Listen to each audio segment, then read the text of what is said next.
What's up, guys? Sports Snippets. Dennis Sullivan here on a Saturday afternoon. What the heck's going on? I'm here to talk with you and speak with you about the Miami Heat and their 99-79 loss on Friday night to the Philadelphia 76ers in Game 3 of the Eastern Conference semifinals. If you do like the content of this particular video, and I have provided you with the entertainment necessary as we get ready for Game 4, go ahead, hit the thumbs up, and feel free to subscribe as well to my channel, Sports Snippets with Dennis Sullivan. So let's get started, guys. Not an easy one to watch. I mean, the Heat are certainly still in control of the series, up 2-1, face an identical scenario that they faced last round, meaning Game 4 to be played on the road after losing Game 3, but still up 2-1 in the series. Same exact deal that we saw against the Atlanta Hawks in the first round. Same exact scenario. Except I think there's a little bit more caution with Heat fans, a little maybe a slight bit of concern now, because of course Joel Embiid is back in this series, causing all kinds of trouble for the Miami Heat as expected. So I want to kind of start this video by explaining, before I get into a little bit more details of Game 3 and that type of focus, my thoughts on the Philadelphia 76ers. Here we go, guys. This is a pretty good team. This is and now allow me 20 seconds to provide you with the full explanation. This Philadelphia 76er team, in my best explanation here on a Saturday afternoon, this is a decent team. Okay, this is not a super team or a phenomenal team. This is actually, in my opinion, this is an okay team that just happens to have a great player in Joel Embiid on its roster and at the center of attention as he should be. So this okay team that has a pretty good coach in Doc Rivers, this okay team is actually upgraded to a very good team for one reason and one reason only. And that is because they have Joel Embiid. It is that simple. There's not much more digging you can do. Because I look at this, I mean, they have a few good players. You have a James Harden coming over from the Brooklyn Nets. I mean, of course, that helped. Not a really good bench. I'm sorry. This Sixer team's bench is not overwhelming at all. Tobias Harris is a nice player. Danny Green's always been a good long-range shooter. Tyrese Maxey played well in Game 3, and he's an upcoming player. I mean, yeah, there's some good things about the Sixers. But let's not kid ourselves, guys. Joel Embiid is a phenomenal player. And you know how, like, sometimes you do that if you were starting an NBA team conversation you may have with friends or relatives or those that you'd like to talk sports with?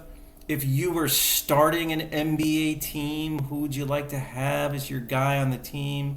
I would put, in my humble opinion, Joel Embiid number 2 on that list. The number 1 guy for me would be Giannis. If I were starting a team, Giannis is my guy. That's who I'm starting. That's who I'm building my team around. LeBron would be in my top 5, but hey, LeBron, I don't know how much longer he's going to be in the league, so that's a question mark. I mean, I don't know. Maybe he'll be like Tom Brady and play till he's, 46 or something, 45. But number 2 on my list is Joel Embiid, absolutely. If I'm starting an NBA team tomorrow, Joel Embiid is number 2 on my list. He is that good. He affects the game on both sides of the ball, offensively, and as we saw on Friday night defensively, he finished with 11 rebounds and a block and a steal, scored 18 points, which is like 12 below his average, about 12 and a half below his average, led the NBA in scoring, over 30 points a game this season. He did get out-rebounded. They did. And and I've said this time and time again, and I will continue to say it.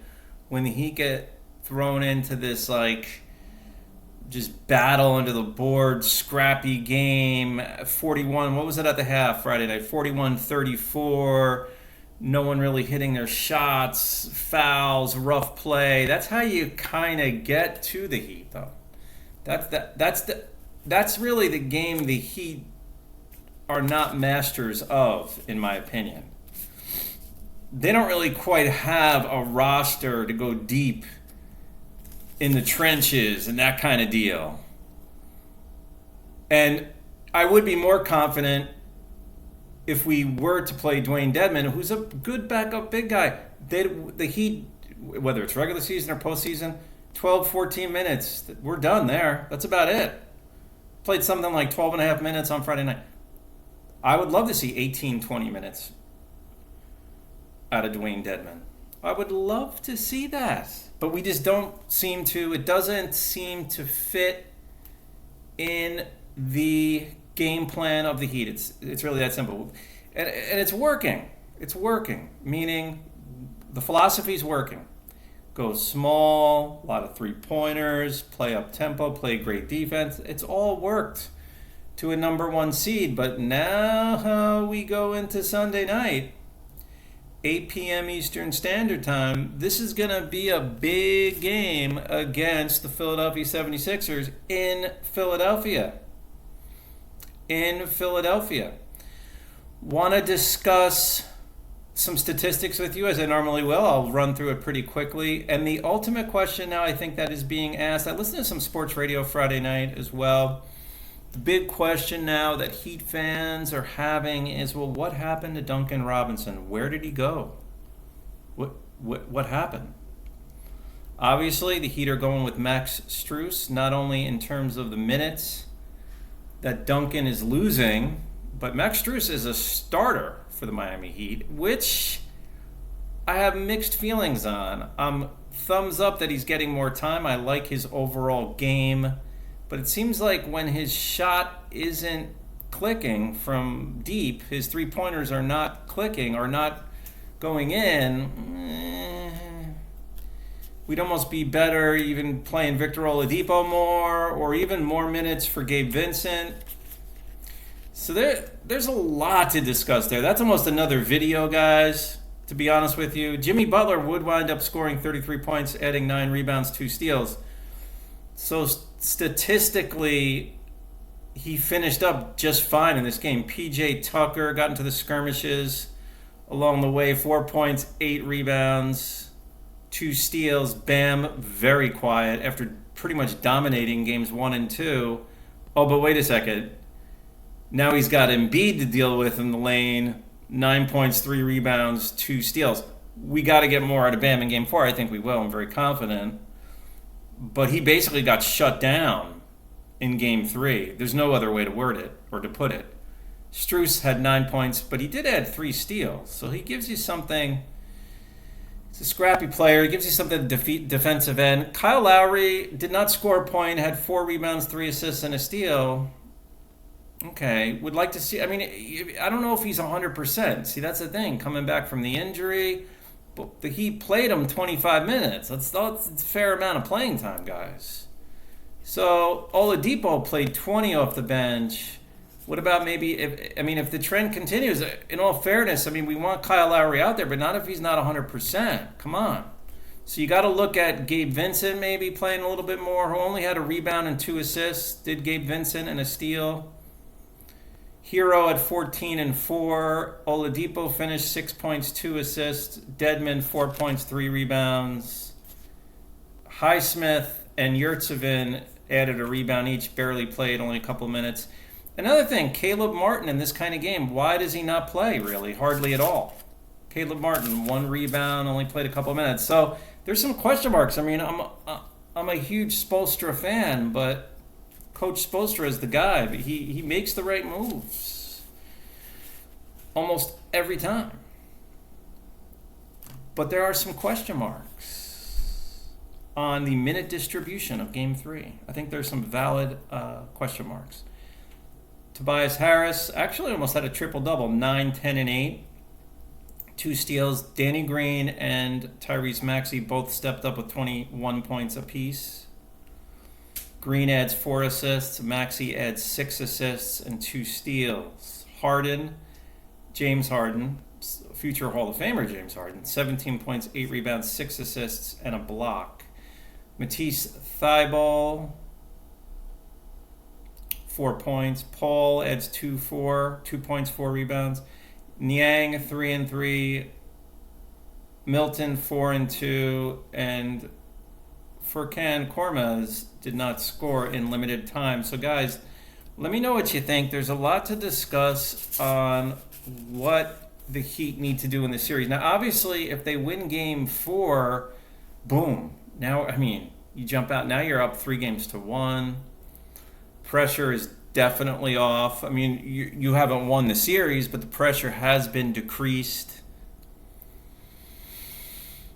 But you got to win Game 4 in order to, and then you're only a win away. But Game 4 is to advance to the Eastern Conference Finals. But Game 4 is going to be tough, right? Because you got Embid. He's sitting home right now. He's resting up. He's healing. He's getting closer to 100%. The Sixers now have confidence. So we gotta shake it up a little bit with who's getting the playing time. I think, in my opinion, in terms of urgency, yeah, you got to play Lowery, but not if he's 100%. I mean, maybe play him, but limit the minutes if he's not going to be 100%. And the Duncan Robinson mystery is unresolved. There's got to be something that we don't know. Maybe he himself is suffering from some sort of injury. There's got to be more to that story because I think, I mean, you know what? Why don't you play Strus and Robinson? Is there anything wrong with that? I mean, have them split time. You go with the guy with the hot hand. I mean, that's just a thought, guys. So let me know what you think. I will talk to you soon, and bye for now.